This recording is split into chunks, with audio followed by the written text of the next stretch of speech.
नमस्कार दोस्तों, स्वागत है आप सबका अमित क्लासेस आगरा के स्टडी प्लेटफॉर्म पर। तो दोस्तों आज हम आपके बीच में उपस्थित हुए हैं सीटेट की ईवीएस की क्लास को लेकर के।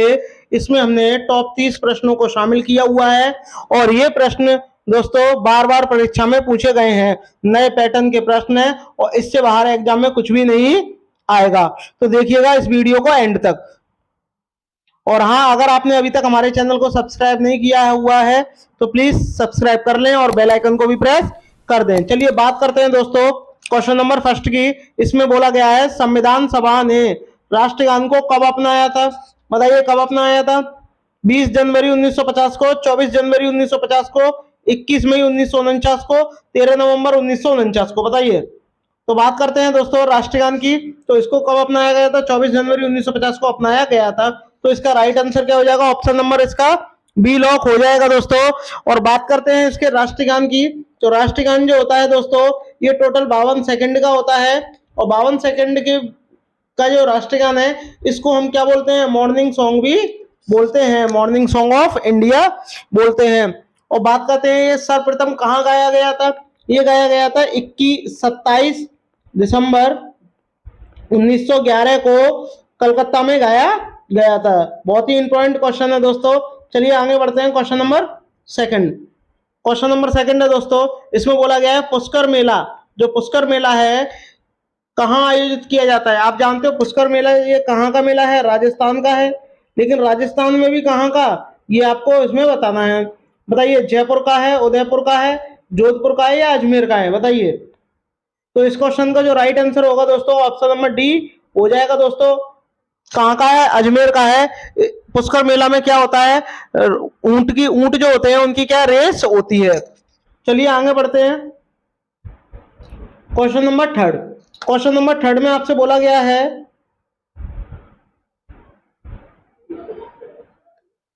कि संयुक्त राष्ट्र सुरक्षा परिषद में कुल कितने सदस्य होते हैं? बताइए। लेकिन इसमें स्थायी बोला गया है, ये भी ठीक है, लेकिन कुल सदस्य कितने होते हैं? कुल सदस्य 15 होते हैं, जिसमें से स्थायी जो होते हैं वो 5 स्थायी होते हैं और 10 जो है अस्थायी होते हैं। हमसे बोला गया है स्थायी कितने होते हैं, तो आप क्या बोलोगे? 5 होते हैं। तो आप तुरंत ऑप्शन लगा दोगे, ऑप्शन नंबर क्या? सी हो जाएगा। चलिए आगे बढ़ते हैं क्वेश्चन नंबर 4 है दोस्तों। इसमें बोला गया है मौलिक कर्तव्य को किस देश के संविधान से लिया गया है? बताइए। जर्मनी के, यूनाइटेड किंगडम, यूएसए या यूएसएसआर, जिसको हम शॉर्ट फॉर्म में रूस भी बोलते हैं। क्या बोलते हैं? रूस भी बोलते हैं। तो आपको पता होना चाहिए कि जो मौलिक कर्तव्य है कहां से लिए गए हैं? रूस से लिए गए हैं। तो इसीलिए ऑप्शन नंबर डी क्या हो जाएगा? लॉक हो जाएगा। बात करते हैं क्वेश्चन नंबर 5 की। इसमें बोला गया है अंतरराष्ट्रीय न्यायालय का मुख्यालय कहाँ स्थित है? बताइए कहाँ स्थित है? जिनेवा में स्थित है, हेग में स्थित है, पेरिस में या न्यूयॉर्क में? तो इस क्वेश्चन का जो राइट आंसर होगा दोस्तों ऑप्शन नंबर बी लॉक हो जाएगा, द हेग में स्थित है। अंतरराष्ट्रीय न्यायालय का जो इसमें कितने अनुच्छेद हैं? 70 अनुच्छेद हैं दोस्तों।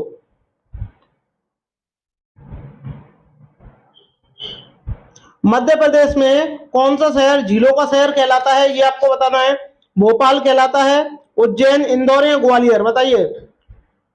तो बात करते हैं जो इंदौर होता है ये स्वच्छ शहर में इसकी क्या होती है? गिनती होती है। यानी भारत का सबसे स्वच्छ शहर कौन सा है? इंदौर है। उज्जैन महाकालेश्वर मंदिर के लिए जाना जाता है और भोपाल, भोपाल किसके लिए जाता है? 2-3 दिसंबर 1984 को भोपाल गैस त्रासदी के लिए ये जाना जाता है। और भोपाल जो है किसकी राजधानी है? मध्य प्रदेश की राजधानी है। और हमसे पूछा गया है दोस्तों कि मध्य प्रदेश का कौन सा शहर झीलों का शहर है? तो वो कौन सा है आपका? ऑप्शन नंबर ए भोपाल है। चलिए आगे बढ़ते हैं क्वेश्चन नंबर 7। क्वेश्चन नंबर 7 में आपसे बोला गया है कि किस देश में क्रिसमस का त्योहार गरिमा में मनाया जाता है? गरिमा का मतलब होता है गर्मी। क्या होता है? गर्मी होता है। गरिमा का मतलब गर्मी होता है। कब मनाया जाता है? जापान में, भारत में, ऑस्ट्रेलिया में या अमेरिका शीतोष्ण में? बताइए। तो आपको पता होना चाहिए जो क्रिसमस का जो त्योहार होता है ये कब मनाया जाता है? 25 दिसंबर को मनाया जाता है।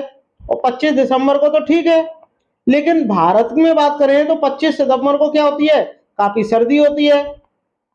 लेकिन जो इसका दक्षिणीय गोलार्ध में है, कौन सा देश स्थित है, वो क्या है, ऑस्ट्रेलिया। और ऑस्ट्रेलिया में क्या होता है, गर्मी का पहला महीना कौन सा होता है, दिसंबर होता है, दिसंबर होता है। और यहाँ दिसंबर से लेके फरवरी तक क्या होती है, गर्मी होती है, फरवरी तक क्या होती है, गर्मी होती है। चलिए आगे बढ़ते हैं।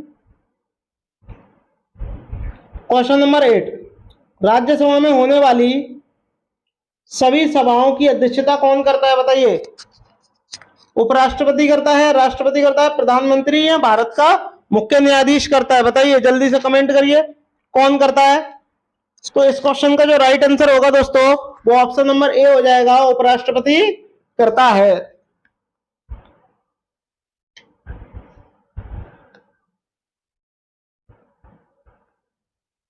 बात करते हैं क्वेश्चन नंबर 9 की दोस्तों। इसमें आपसे बोला गया है क्वेश्चन नंबर 9 में,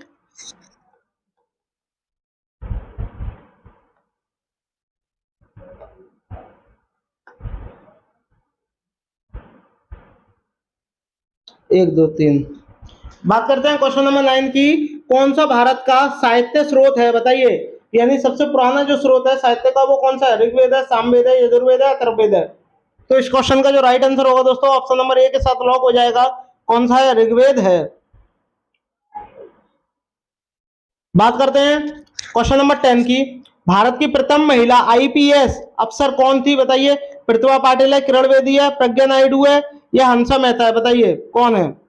तो इस क्वेश्चन का जो राइट आंसर होगा दोस्तों, सभी जानते हैं कौन है, किरण बेदी है, इनके ऊपर मूवी बनी है।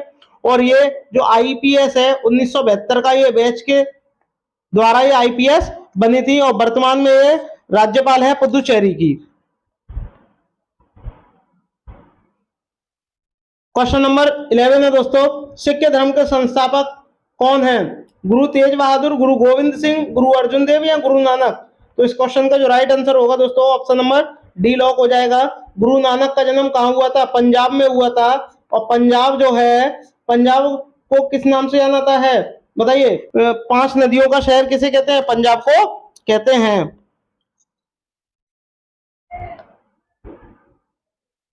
सत्यार्थ प्रकाश के लेखक का नाम बताओ क्या है, स्वामी दयानंद सरस्वती, स्वामी विवेकानंद, राजा राम मोहन राय या मदन मोहन मालवीय, बताइए।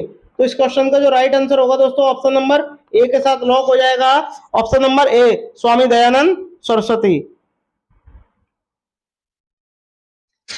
क्वेश्चन नंबर 13 है दोस्तों, जो बिहू त्योहार है वो भारत के किस राज्य का लोक नृत्य है, बताइए। जो बिहू जो नृत्य है वो कहाँ का है, राजस्थान का है, तमिलनाडु का है, असम का है या उत्तर प्रदेश का है। तो बात कर लें सबसे पहले उत्तर प्रदेश की। उत्तर प्रदेश का कौन सा डांस है, नागिन डांस। कौन सा है, नागिन डांस, नागिन डांस है। असम का कौन सा, बिहू है। तमिलनाडु का क्या है, पोंगल है। और राजस्थान का क्या है, गरबा है। ठीक है, गरबा नहीं है, गरबा नहीं है, गरबा तो कहाँ का है, गरबा कहाँ का है, गुजरात का है। लेकिन राजस्थान का कौन सा है, ये आपको कमेंट करके बताना है। राजस्थान का कौन सा है, कमेंट करके बताइए क्या है, जल्दी से कमेंट करिए। बात करते हैं क्वेश्चन नंबर 14 की दोस्तों। क्वेश्चन नंबर 14 में आपसे बोला गया है, हमारे देश में लगभग सभी भागों में मिर्ची का उपयोग भोजन पकाने में किया जाता है। हमारे देश में मिर्ची लाने वाले व्यवसाय आए थे, कहां से आए थे, ऑस्ट्रेलिया से आए थे, दक्षिणी अमेरिका से, उज्बेकिस्तान से या अफगानिस्तान से, बताइए कहां से आए थे। इस क्वेश्चन का जो राइट आंसर होगा दोस्तों, ऑप्शन नंबर बी लॉक हो जाएगा। कहां से आए थे, दक्षिणी अमेरिका से आए थे। बात करते हैं क्वेश्चन नंबर 15 की, कांच के जार तथा बोतल को उनमें अचार भरने से पूर्व सूर्य की धूप में अच्छी तरह से चलाया जाता है। चलाया का मतलब सेका जाता है। उनको साफ करके धूप में रख दो तो क्या होता है, इसमें क्या होता है कि ऐसा क्यों करते हैं हम, देखिए क्यों करते हैं, उनके तापमान में वृद्धि करने के लिए, उनमें धूल को हटाने के लिए, नमी को पूरा हटाने के लिए, अचार को स्वादिष्ट बनाने के लिए। बताइए किस लिए करते हैं। इस क्वेश्चन का जो राइट आंसर होगा दोस्तों, ऑप्शन नंबर सी लॉक हो जाएगा, नमी को बचाने के लिए। आप जानते हो कि अचार को, अचारों जो भी होते हैं, चाहे आम का हो चाहे किसी का भी हो, उसको नमी से दूर बचाएंगे तो वो सालों साल तक चलता है।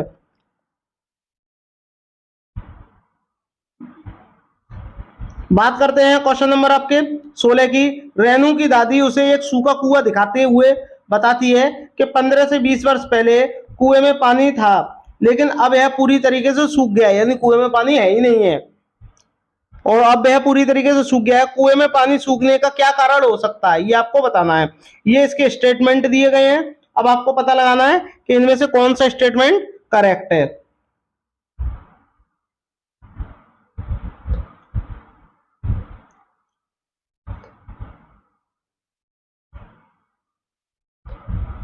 तो बात करते हैं स्टेटमेंट नंबर फर्स्ट की। पेड़ों, कुओं तथा उनके आसपासों के जो स्थान है उन्हें अब मिट्टी सीमेंट से ढक दिया गया है, करेक्ट ऑप्शन है। आसपास के इलाकों में बहुत सारे बोरिंग पंप है। आप जानते हो हर घर में क्या है, इस समय समरसेबल लगा हुआ है, तो कोई कुएं से पानी क्यों भरेगा।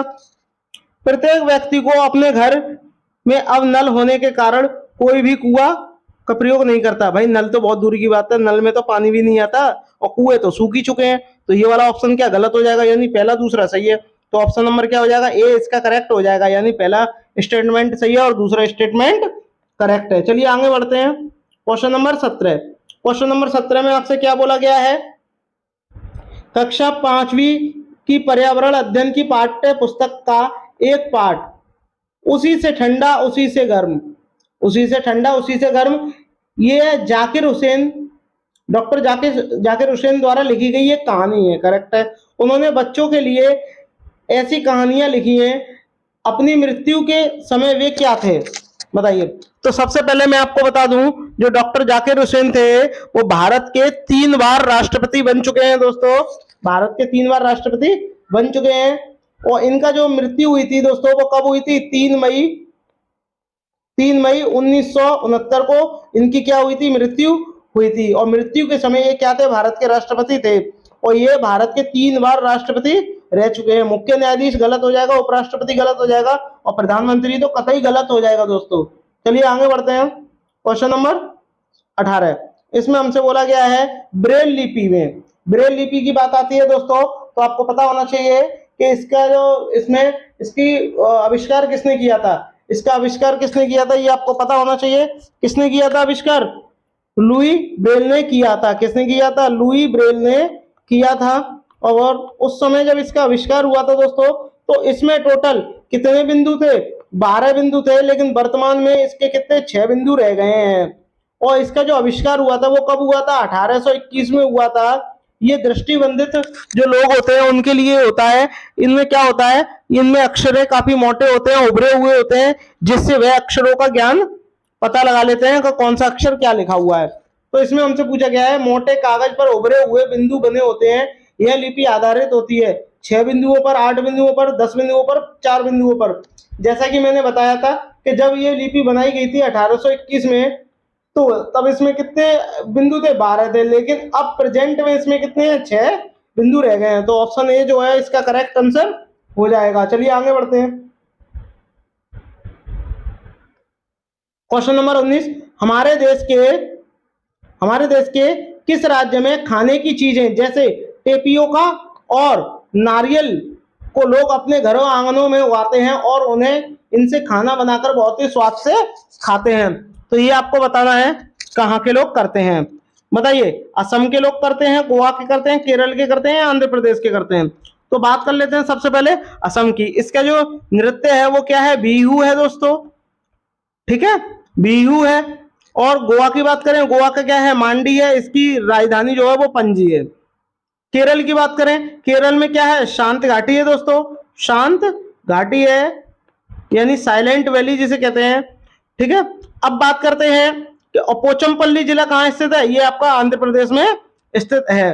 तो इस क्वेश्चन का जो राइट आंसर होगा दोस्तों, जो टेपियोका है और नारियल का जो पेड़ होते हैं ये अपने घरों आंगनों में उगाते हैं और बड़े स्वाद से खाते हैं। ये कहाँ के लोग करते हैं, ये करते हैं गोवा के लोग करते हैं। ऑप्शन नंबर जो बी है वो एकदम करेक्ट हो जाएगा दोस्तों। तो बात करते हैं क्वेश्चन नंबर 20 की। इसमें बोला गया है बिहार राज्य के लोगों के लिए मधुमक्खी पालन, बात करते हैं मधुमक्खी पालन शुरू करने की सबसे अच्छी अवधि है, बताइए। और बात करें मधुमक्खी पालन, जो मधुमक्खी पालन होता है इसको क्या बोलते हैं, इसको एपीकल्चर बोलते हैं। क्या बोलते हैं, एपीकल्चर बोलते हैं, ठीक है। इसको आपको ध्यान रखना है। और इसको स्टार्ट करने का सही समय क्या होता है ये आपको बताना है। अप्रैल से जून होता है, जुलाई से सितंबर, अक्टूबर से दिसंबर या जनवरी से मार्च? बताइए। इसको शुरू करने का सबसे अच्छा समय दोस्तों क्या होता है? अक्टूबर से दिसंबर होता है। चलिए आगे बढ़ते हैं। क्वेश्चन नंबर 21 पे हम आ चुके हैं दोस्तों, और क्वेश्चन नंबर 21 बहुत ही ज्यादा महत्वपूर्ण है दोस्तों। चलिए बात करते हैं एनसीटीई। अब बात आती है कि एनसीटीई की फुल फॉर्म क्या होती है, ये आपको पता होना चाहिए। क्या होती है? National council for teaching education इसकी फुल फॉर्म होती है। इसमें क्या होता है दोस्तों? इसका मुख्य उद्देश्य क्या है? बस ये बताना है। शिक्षालय खोलना, शिक्षालय का मतलब विद्यालय को जगह जगह ओपन करना, शिक्षालयों में शिक्षा का स्तर बनाए रखना, ये भी ठीक है। शिक्षा में शोध को बढ़ावा देना, ये कतई गलत है। शिक्षालय को अनुदान देना, ये भी गलत है। और शिक्षालय खोलना ही नहीं है, उनमें क्या है? शिक्षा स्तर का बनाए रखना भी बहुत जरूरी है। ऐसा नहीं होगा कि शिक्षालय खोल दिए और उसमें शिक्षा का स्तर कुछ भी नहीं है। ठीक है, तो इस क्वेश्चन का जो राइट आंसर होगा दोस्तों ऑप्शन नंबर बी के साथ लॉक हो जाएगा। चलिए आगे बढ़ते हैं। ये आपको क्वेश्चन कमेंट करके बताना है कि 11 जुलाई को क्या मनाया जाता है। जल्दी से कमेंट करके मुझे बताइए कि 11 जुलाई को क्या मनाते हैं। ये आपको पता होना चाहिए क्या मनाते हैं, जल्दी से बताइए, बहुत ही महत्वपूर्ण है। और आपको एक क्लू दे दे रहा हूं, 11 जुलाई को जो भी हम मनाते हैं ये 10 साल के बाद मनाते हैं। ठीक है, 10 साल के बाद इसकी काउंटिंग होती है। पता चल ही गया होगा आपको क्या है? विश्व जनसंख्या दिवस। जल्दी से आप मुझे कमेंट करके बताइए कि विश्व जल दिवस कब मनाया जाता है। कमेंट में इसका आंसर दीजिए। बात करते हैं क्वेश्चन नंबर 23 की दोस्तों। भारत के किस राज्य में पानी पंचायत आरंभ हुई थी? ये आपको बताना है कि भाई जो पानी पंचायत है वो किस राज्य में स्टार्ट हुई थी। बताइए कहां स्टार्ट हुई थी। और मैं आपको बता दूं जो पानी पंचायत है ये 1972 में स्टार्ट हुई थी। कब हुई थी स्टार्ट? 1972 में स्टार्ट हुई थी। और ये किस राज्य में हुई थी ये आपको बताना है। तो ये आपकी महाराष्ट्र में हुई थी दोस्तों। ऑप्शन नंबर जो डी है इसका एकदम राइट आंसर हो जाएगा।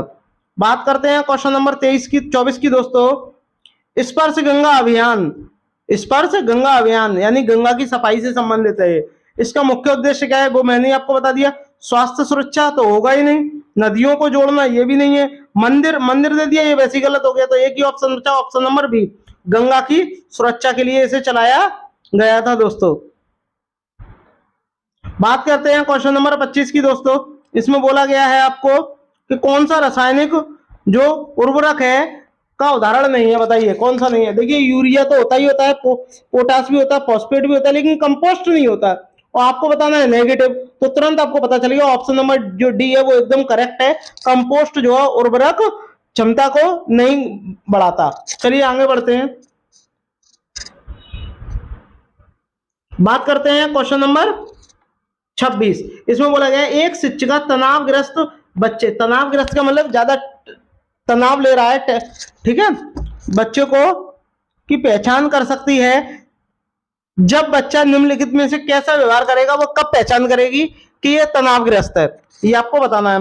बताइए पढ़ाई में पूर्ण एकाग्रता हो, यदि पढ़ाई बहुत अच्छी तरीके से कर रहा हो तो पता क्यों लगाई, क्योंकि पढ़ाई तो अच्छी तरीके से कर रहा है तो तनाव तो इसमें होगा ही नहीं। तो ऑप्शन नंबर क्या हो जाएगा? ये गलत हो जाएगा। बहुत बात करना ये भी नहीं होगा।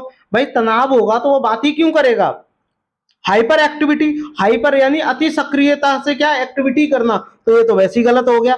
ये क्यों करेगा? तो इसका एक ही आंसर बचा, वो क्या है? आक्रामक व्यवहार करना।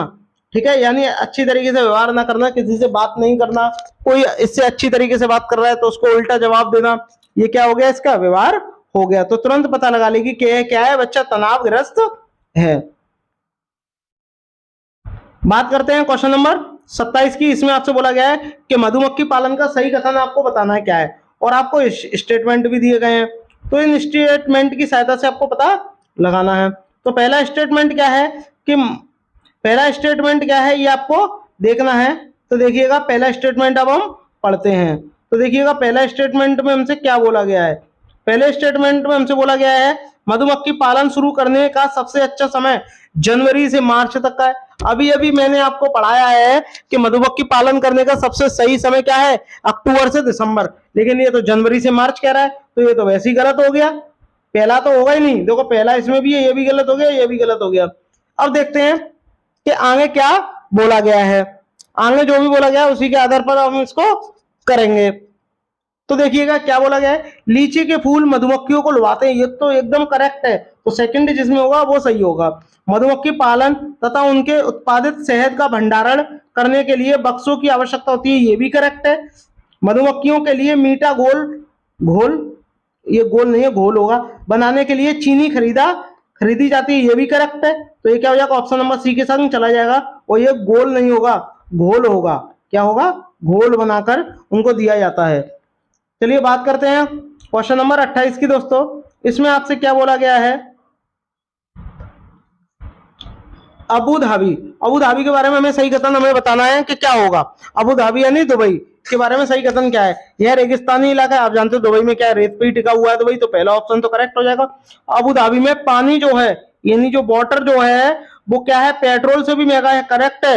ये हमारे भारत में क्या है कि पेट्रोल महंगा है और पानी क्या है, सस्ता है। लेकिन जब बात करें अबू धाबी की तो वहां पर क्या है, पेट्रोल सस्ता है, लेकिन जबकि पानी क्या है, महंगा है। यहाँ की स्थानीय भाषा क्या है, अरबी है। वहां पर ज्यादातर लोग मोमडन रहते हैं तो वो क्या बोलते हैं, अरबी बोलते हैं।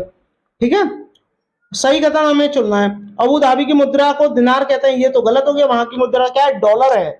क्या है, डॉलर है। ठीक है, तो चलिए अब आपको बताना, तुरंत ही पता लग गया कौन सा ऑप्शन गलत होगा, चौथा होगा। और चौथा देखो, इसमें भी है, इसमें भी है, तो ये गलत हो गया। एक ही ऑप्शन बचा, ऑप्शन नंबर डी, ये क्या होगा, करेक्ट होगा। चलिए आगे बढ़ते हैं। क्वेश्चन नंबर 29 में आपसे बोला गया है कि मोनाल उत्तराखंड के अतिरिक्त किस राज्य का पक्षी है। यानी ये उत्तराखंड का तो है, लेकिन उत्तराखंड के साथ साथ किस राज्य का क्या है, राज्य पक्षी है, ये आपको बताना है। बात कर लें अरुणाचल प्रदेश की, तो अरुणाचल प्रदेश में एक चीज बहुत ज्यादा फेमस है। भारत में सबसे पहले सूर्योदय कहां होता है, अरुणाचल प्रदेश में होता है दोस्तों। जम्मू कश्मीर में क्या है, डल झील है।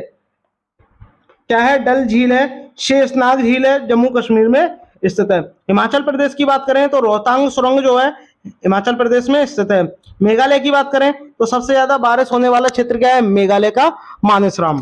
चलिए बात करते हैं, हमसे क्वेश्चन में पूछा गया है कि मोनाल उत्तराखंड के अतिरिक्त किस राज्य का राज्य पक्षी है, तो वो कहाँ का है, option number C, Himachal Pradesh का है। चलिए बात करते हैं इस वीडियो के आखिरी क्वेश्चन की दोस्तों। और जब तक अगर आपने हमारे चैनल को सब्सक्राइब नहीं किया है तो प्लीज सब्सक्राइब जरूर कर लें। ऐसी ही बेहतर वीडियो पाने के लिए चैनल से जरूर जुड़े दोस्तों। तो बात करते हैं क्वेश्चन नंबर 30।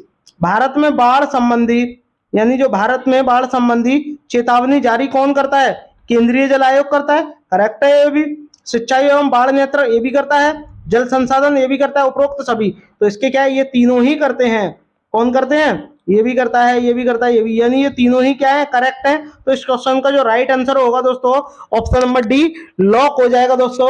आई होप आपको ये वीडियो अच्छी लग रही होगी। अगर अच्छी लग रही हो तो थैंक्स फॉर वॉचिंग दोस्तों। हाँ, अगर आपने अभी तक हमारे चैनल को सब्सक्राइब नहीं किया तो प्लीज सब्सक्राइब कर लें। आई होप आपको वीडियो अच्छी लगी होगी। अगर अच्छी लगी हो तो चैनल को लाइक शेयर सब्सक्राइब जरूर करें। मिलते हैं नेक्स्ट वीडियो में, धन्यवाद।